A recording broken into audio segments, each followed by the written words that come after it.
Lisa Baro Gong Song Mya Tayinta Gong Song Mya Yebo Yebe Mya Ne Pitu Pita Mya Khmya Yani Di Myama Tamai Twin Tin Shapi Anitara Shiri Nitani Pshiti Konasako Nim Yak Pinlong Sa Chosu Chin Nip Chipare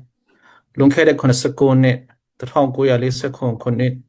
February Sene Yani Ma Bucho On Sane the Gua Tayinta Gong Song Chiri Haလောလရေးကိုတူတကွာရယူမယ်ပြည်ထောင်စုကိုအတူတကွာတည်ဆောက်မယ်ဆိုတဲ့တန်ဋိဌာန်နဲ့ပင်လုံစာချုပ်ကိုလက်မှတ်ရေးထိုးခဲ့ကြပါတယ်ပင်လုံစာချုပ်ရဲ့တသွေးကြောဒီပင်လုံစိတ်ဓာတ်ဖြစ်ပြီးအပြန်လည်လေးစားမှုတန်တူညီမျှမှုနဲ့ကိုယ်ပိုင်ပြဋ္ဌာန်းခွင့်ဆိုတဲ့အမှန်တိုင်းကြီးတွေပေါ်မှာအခြေခံထားခြင်းဖြစ်ပါတယ်ဒါပေမဲ့လွန်ခဲ့တဲ့စုနှစ်ပေါင်းများစွာကတည်းကအာဏာရှင်အဆက်ဆက်ဟာဒီကတိကဝတ်တွေကိုချိုးဖောက်ခဲ့ကြပါတယ်သွေးခွဲအုပ်ချုပ်မှုတွေစစ်မီးတွေနဲ့အစားထိုးခဲကြသလိုအတိတ်ကာလတစ်လျှောက်လုံးမှာပင်လုံရဲ့အနိတ္တရတွေပျောက်ဆုံးပြီးပြည်တွင်းစစ်မီးတွေတောက်လောင်ခဲရတာဟာစစ်အာဏာရှင်စနစ်ရဲ့တစ္ဆာဖောက်ဖြစ်မှုတွေကြောင့်ဖြစ်ပါတယ်။ဒါကြောင့်ယနေ့ຫນွေဦးတော်လိုင်းရေးမှာကျွန်တော်တို့အမျိုးသားညီညွတ်ရေးအတိုင်ပင်ခံကောင်စီ NUCC အနေနဲ့ပင်လုံကတိကဝတ်တွေကိုခက်စနစ်နဲ့အငြင်းပြန်လဲအသက်သွင်းထားတဲ့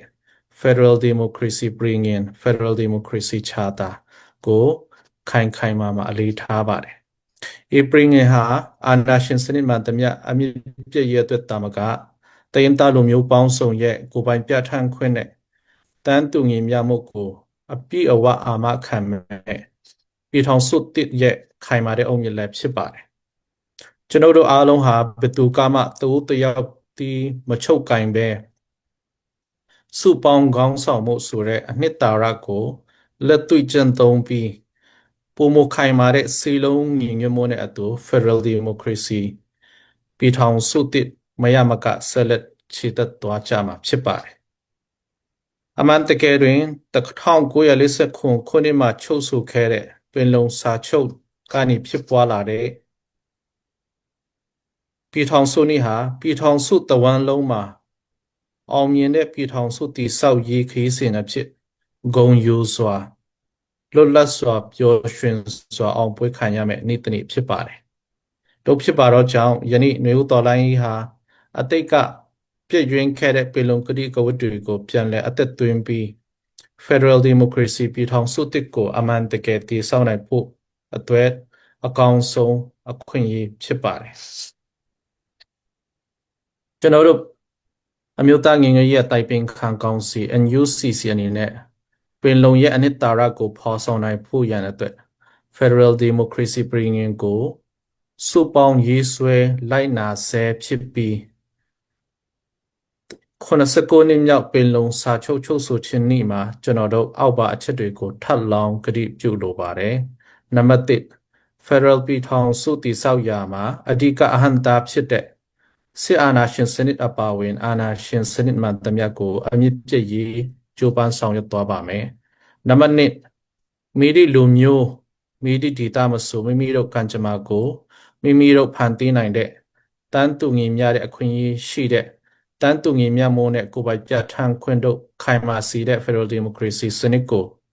လက်တွေ့ကျကျအကောင့်ထဲပေါ်သွားပါမယ်။နံပါတ်3မိသူကိုအုပ်ချုပ်တည်ဆိုတာမျိုးမဟုတ်ပဲတင်တာလူမျိုးအားလုံးအင်အားစုအားလုံး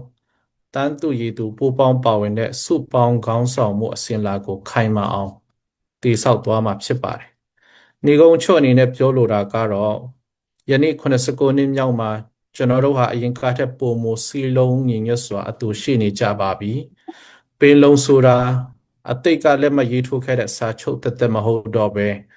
ကျွန်တော်တို့လက်ရှိဆင်နွှဲနေတဲ့တော်လိုင်းရဲ့လမ်းပြမီပုံပဲဖြစ်ပါတယ်။သွေးခွဲမှုသွေးကွဲစီမှုတွေတန်တရားတွေကိုစုပေါင်းအင်အားနဲ့ကြော်လွှားပြီးစစ်မှန်တဲ့ငြိမ်းချမ်းရေးတရားမျှတမှုနဲ့တန်းတူညီမျှမှုရှိတဲ့ Federal Democracy ပြည်ထောင်စုတစ်ကိုအရောက်လမ်းကျပါဆိုလို့တိုက်တွန်းရင်းနှိုးဆော်ရင်းနေကုန်ချောအပ်ပါတယ်ခင်ဗျာကျေးဇူးတင်